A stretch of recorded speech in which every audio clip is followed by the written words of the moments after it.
책 본 적 있어? 아들러 철학자 해가지고 이거 엄청 많이 팔렸어. 이게 200만 부 정도 팔렸거든. 이제 사람들이 가장 무서워하는 게 본인의 삶이나 본인의 행동들이 남한테 어떻게 비춰지는지, 그리고 내가 하는 행동들이 남한테 좀 미움받는 그런 행동들은 아닌가? 이런 것들을 생각들을 되게 많이 한다는 거야. 그래서 내가 그 책을 읽었는데 약간 머리를 한 대 땡 맞는 느낌이 좀 들긴 했었거든. 그래서 나도 남의 눈치를 좀 많이 받는 원래 캐릭터라서 원래 좀 그렇지 않나? 아이는 좀 그렇지 않나? 그게 나도 당연하다고 생각을 했는데 그 책을 딱 읽고 나서 우리가 사람이 하루에 쓸 수 있는 에너지가 딱 정해져 있거든. 100이면 100. 그러면은 이제 대부분 이제 그쪽으로 신경을 많이 쓰는 사람들은 100이라고 하는 에너지 중에서 한 40, 50 절반 정도를 남 신경 쓰는데 에너지를 다 고갈시켜 버리는 거야. 그러다 보니까 내가 활동할 수 있는 에너지가 50, 60밖에 안 되는데 그거 가지고 이제 하루를 살아야 되는 거지. 근데 남을 신경을 끄는 순간 남한테 내가 어떻게 보여지는지, 남들이 나를 어떻게 생각할지 그런 것들을 신경을 끄는 순간 이제 그 에너지가 내가 하루에 쓸 수 있는 에너지로 확보가 되는 거더라고. 내가 살아가면서 중요한 포인트인 것 같아서, 더군다나 나 같은 경우는 유튜브도 막 하고 있잖아. 유튜브를 하면 사실 신경을 안 쓸 수가 없어. 혹시나 어디 돌아다니면서 알아보지는 않을까? 사실 생각보다 알아보는 사람이 없더라고. 그래서 되게 괜찮은데, 근데 어쨌든 이제 그런 에너지를 고갈시키는 거가 너무 낭비였다. 그런 생각이 좀 많이 들었어. 근데 이제 어느 순간 이제 내가 살고 있는 내 인생을 남의 눈치를 보면서 왜 살고 있지? 그거를 좀 이제 신경을 끄자. 이렇게 마음을 먹은 순간부터 이제 내 인생이 좀 많이 바뀌었어. 형은 그러면은 원래부터 조금 남의 눈치를 보고 신경을 좀 많이 썼던 그런 캐릭터였나요? 많이 썼던 것 같아. 왜냐하면 내가 막내잖아. 그러니까 누나가 2명이 있는데 이제 항상 이제 막내는 그 본능인 것 같아. 이쁨을 받고 싶어. 부모님한테 이쁨을 받고 싶어서 누나들의 눈치도 보고 어른들의 눈치도 보면서 좀 자랐던 것 같아. 더군다나 우리가 의과대학에 입학을 하잖아. 그러면은 그 삶이 굉장히 폐쇄적이야. 일반 대학교의 삶과는 완전 달라. 의과대학은 6년이잖아. 원래는 나 같은 경우는 의학전문대학원을 다녔고 이제 의학과 2년 혹은 이제 학부 4년, 거기다가 이제 본과 4년 이렇게 가잖아. 근데 거기 뒤에도 인턴 레지던트 코스가 있고 의사 사회가 굉장히 좁기 때문에 의사가 된 이후에도 우리 서로의 관계가 되게 좋아야 돼. 선후배 간의 관계가 되게 좋아야 되기 때문에, 왜냐면 너무 편협하기 때문에 내가 안 좋은 소문이나 이런 것들이 났을 때 그 평판이라는 걸 또 무시할 수가 없어요. 의과대학 같은 경우는 이 외길로 계속 가기 때문에 입학하는 순간부터 선배의 그리고 교수님들의 눈치를 되게 많이 봐야 돼. 근데 눈치를 보는 건 사실 당연한 건데 나는 좀 과하게 봤던 것 같아.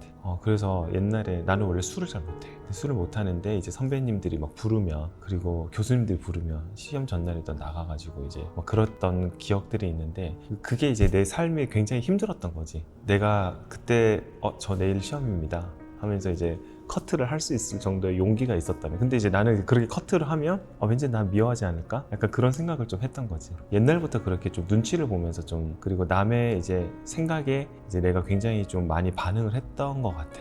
졸업하고 나셔서는 그런 삶에서 좀 벗어나게 된 거예요? 아니야.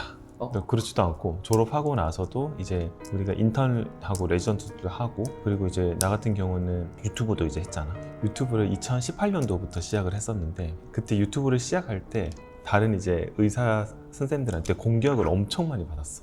그리고 왜 의사가 품위가 떨어지게 왜 유튜브를 하냐, 네가 공부를 뭘 잘했다고 공부법 영상을 찍냐, 진짜 별의별 악플부터, 그리고 헛소문들 있잖아.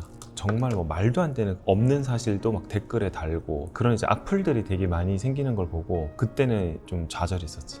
아, 유튜브가 이런 곳이구나. 근데 이제 그러다 보니까 이제 8, 9년째 이렇게 하고 있잖아요. 근데 정말 숱한 악플들을 많이 겪으면서 굉장히 많이 성장한 것 같아. 아, 이거는 내가 좀 묻어내줘야겠다라는 생각이 어느 순간 딱 들었죠. 우리가 남의 눈치를 이제 왜 보면서 살까, 이거를 생각을 해보면 근원적으로는 우리가 원시시대로 넘어가야 돼. 원시시대까지 원시시대로 넘어가면 진화론적으로 봤을 때 한 명이서 사냥을 해가지고 식량을 얻으려고 하면은 되게 위험 부담이 크거든. 그래서 이제 공동체 10명, 20명씩 단위를 만들어가지고 사냥하기 시작했어. 그렇게 해가지고 이제 다 같이 모닥불 앞에서 이제 고기 뜯어먹고 이제 그런 삶이 이제 원시시대 부족 생활인데, 이제 그때 당시에는 생존의 영역이라고 생각을 하면 돼. 예를 들면 그 공동체에서 10명에서 내가 막 튀는 행동을 하거나 내가 다른 사람들한테 미움을 받았어. 그러면은 그 공동체에서 내가 퇴출되는 거잖아. 퇴출이 되는 순간 나는 생존의 영역에서 굉장히 어려워지는 거지. 내가 혼자서 사냥하고 할 수가 없잖아. 그래서 원시 시대 때 그런 이제 생활, 공동체 생활에서 내가 남의 눈치나 남의 그런 신경을 쓰지 않으면 생존의 문제가 컸었다. 우리는 지금 이제 지극히 개인주의적 사회가 되고 있는데 굳이 뭐 남들 눈치를 보지 않아도 내가 생존하는 데는 크게 문제는 없어요. 그죠? 나만 잘하면 돼. 근데 이제 대부분 이제 우리가 지금 생활에서는 왜 남의 눈치를 보냐를 생각을 해보면 평가에 대한 과민 반응이 좀 생긴 것 같아. 인정 욕구라고 하죠. 남들보다 좀 더 잘 돋보이고 싶고 보이는 그런 스펙들에 있어서도 내가 좀 더 나은 사람이 되고 싶고 그러면서 이제 자연스럽게 이제 인정 욕구가 좀 커지는 것 같은데, 그리고 이제 우리가 SNS 같은 걸 보다 보면은 저거는 나도 한번 먹어봐야겠는데, 그게 대표적으로 두쫑크죠. 맞아요. 네, 그래서 그걸 안 먹으면 내가 왠지 좀 소외되는 것 같고, 그리고 너 두쫑크 안 먹어봤어? 왜 그것도 안 먹어봤어? 약간 이러면은 나 안 먹었는데 그거 꼭 먹어야 되나? 약간 이런 식의 이제 분위기가 형성이 되니까 내가 왠지 모르게 뒤처지는다는 느낌을 좀 많이 받는 것 같아. 그리고 이제 예를 들면 어떤 브랜드가 막 흥행하고 있으면 그 브랜드를 내가 사지 않으면 왠지 나도 모르게 남들과 비교했을 때 좀 처지는 것 같고, 그런 것들이 좀 생기니까 우리가 너무 이제 사람들한테 과하게 반응하고 좀 더 예민하게 반응하는 게 아닌가. 근데 이제 지금 생각해보면 두쫑크 지금 인기 다 없어졌잖아. 네. 완전 빨리 한 2달도 안 된 것 같은데? 네. 2-3달 만에 끝나버린 것 같아. 그게 일시적이고 그런 건데 그런 것들이 굳이 좀 필요한가. 너무 막 유행을 쫓는 그런 사회가 돼버리다 보니까 그런 것들이 이제 좀 남의 신경을 더 쓰게 하는 분위기로 가는 게 아닌가, 그렇게 생각을 해요. 그리고 이제 내가 남의 눈치를 본다는 거는 결국은 이제 그 사람이 나를 평가를 어떻게 할까가 되게 겁이 나는 거거든. 근데 나 같은 경우는 봐봐. 유튜브도 지금 채널을 2개나 하고 있지, 병원도 하고 있지, 그리고 화장품 회사도 하고 있지. 완전 화살을 다 맞을 수도 있는 그런 입장이기도 한데, 그런 사람들의 한 명 한 명의 생각을 내가 바꿀 수는 없는 거야. 근데 상대방이 그렇게 나에 대해서 생각을 하는 거는 그 사람의 숙제고 과제인 거지, 내가 그 사람을 생각을 바꾸려고 하는 순간 내 인생이 좀 괴로워지는 거야. 근데 그거를 그냥 있는 그대로 받아들여라. 그러니까 이게 내가 남의 눈치나 신경을 쓰지 말자 이런 게 아니라, 굳이 내가 남의 그런 신경이라든지 남이 나를 생각하는 그런 평가라든지 이런 것들을 생각을 하다 보면은 그게 에너지 소비가 너무 많아지는 거야. 살아가면서 남들과 같은 방향으로 가지 않으면은 뭔가 조금 불행해지는, 좀 소외되는 그런 맞아. 게 있는 것 같아요. 그게 근데 대표적으로 학창 시절 때 생각을 해보면 우리가 수능이 11월 달이잖아. 네. 넘기는 문제집 알아요? 네, 이렇게 넘기는 거? 그게 보통 학생들이 9월 달 정도 되면 넘기는 문제집을 하기 시작해. 그러면은 나는 기본도 안 돼 있는데 넘기는 문제집을 해야 될 것 같아. 다 하니까 왠지 내가 아는 좀 불안해. 약간 그런 것들이 좀 대표적인 예인 것 같아. 그러니까 나 같은 경우는 기본도 안 돼 있는데 넘기는 문제집을 남들 따라서 하다가는 오히려 더 엉망이 될 수 있다. 기본기를 항상 잘 갖춰야 된다. 그게 무슨 말이냐면, 남의 신경을 안 쓰고 눈치를 안 보고 하는 거는 좋은데, 내가 기본적으로 내가 남들한테 피해를 주지 않고, 그리고 내가 도덕적으로 윤리적으로 큰 문제 없이 내가 하고 있는 일이 의미가 있고, 그런 것들을 잘 하면은 굳이 남들 신경을 안 써도 되는 거죠. 남들이 넘기는 모의고사를 풀든 아니면 어떤 문제를 풀든 나는 그냥 내 갈 길을 그냥 진득하게 가면 되는 거지. SNS 같은 데 보면 굉장히 이제 과소비하고 뭔가 보여주기식의 삶을 살고 있는 그런 SNS가 굉장히 많잖아. 그런 걸 보면서 나도 곰곰이 생각을 했지. 와, 진짜 내 주변에 저런 사람이 한 명도 없는데 진짜 저렇게 막 쇼핑하고 명품들도 사고 자동차도 막 굉장히 좀 좋은 막 슈퍼카들 이런 것들 막 사러 다니고, 그런 사람들이 사실 내 주변에도 없거든. 그런 영상들만 보다 보면은 내 주변의 사람들이 SNS에 있는 사람들처럼 이렇게 다 포장이 돼버리는 것 같아, 내 생각이. 그러면은 나는 저러지 못하고 있는데 나 혼자 이제 소외된 느낌이 드는 거지. 그래서 SNS가 이게 어떻게 보면 가상의 세계인데 그런 것들이 좀 잘못된 것 같아. 사람의 생각과 사고를 좀 마스크를 씌워버리니까, 오죽하면 나도 별로 신경 안 쓰는 사람인데 그런 영상들을 보면은 자연스럽게 비교하는 삶을 살게 되니까, 그런 것들을 신경을 끄는 연습들을 이제 하나하나씩 해야 되지 않을까. 그러니까 이게 참 어려운, 어떻게 보면은 이게 철학적인 영역인 것 같기도 해요. 남의 신경을 안 쓰고 내가 이제 하고 있는 일들을 그냥 꾸준하게 진득하게 한다는 게 쉬운 영역은 아닌데 이제 아들러가 그랬거든. 남의 이제 기준에 맞춰서 사는 삶 자체가 결국은 내 자신의 삶을 포기하는 것이다. 그런 얘기를 했었는데 우리가 태어나고 이제 자라고 그리고 성인이 돼서 사회에서 어떤 활동들을 많이 하면서 살아가는데 그 모든 과정들이 결국은 내가 자신이 행복하고 그리고 내가 만족하는 그런 삶을 살기 위해서 나는 살아가는 과정이라고 생각을 하거든요. 예를 들면 마라톤을 하고 있는데 옆에서 계속 막 건드려. 뭐 벌레들도 와서 막 부딪히고 막 할 텐데 마라톤이 굉장히 오랜 시간 동안 달리다 보면은 그 작은 에너지 하나에도 굉장히 크게 와닿는다고 해요. 바람이 조금만 불어도 엄청 많이 힘들고 이제 그런 것들이 이제 인생이라고 생각을 하는데 결국은 그렇게 우리가 마라톤을 하다가 바람이 오고 벌레들이 와서 부딪히고 햇빛이 너무 막 눈이 부시고 이런 모든 과정들이 나는 남들의 신경이라고 생각해요. 그래서 그런 신경들을 내가 최대한 에너지 낭비를 하지 않고 내가 가고 있는 그 마라토너처럼 가는 것들이 되게 중요하다고 생각을 해요. 남의 신경을 스위치를 탁 닫는 순간 비교가 일단 사라지잖아요.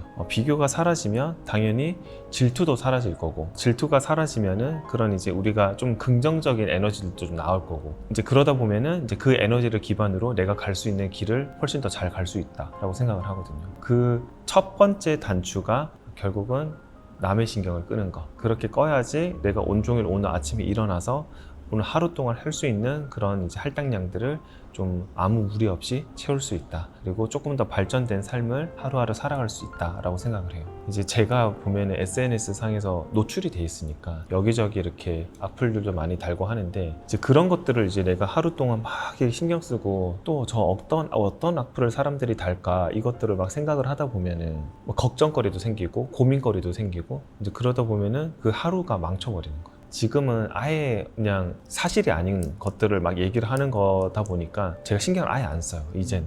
그러다 보니까 신경을 안 쓰니까 부정적인 에너지를 내가 받을 일도 없고 그 부정적인 에너지로 인해서 생기는 그런 시간 소모도 없고 그렇게 이제 계속 연습을 하고 있어요. 옛날에 신경 끄기 기술이라고 하는 책이 있었는데 그 책도 좀 많이 도움이 됐었어요. 그 책을 읽어보면서. 미움받을 용기는 1권, 2권이 있거든요. 네. 그래서 둘 다 괜찮았어요. 그래서 그 책을 한 번 읽지 말고 여러 번 이렇게 돌려보시면 아들러라고 하는 철학자가 하는 내용이나 그런 말들이 어떤 내용인지 되게 와닿아요. 한 번 읽어서는 조금 잘 안 와닿을 수가 있어. 약간 어렵거든요.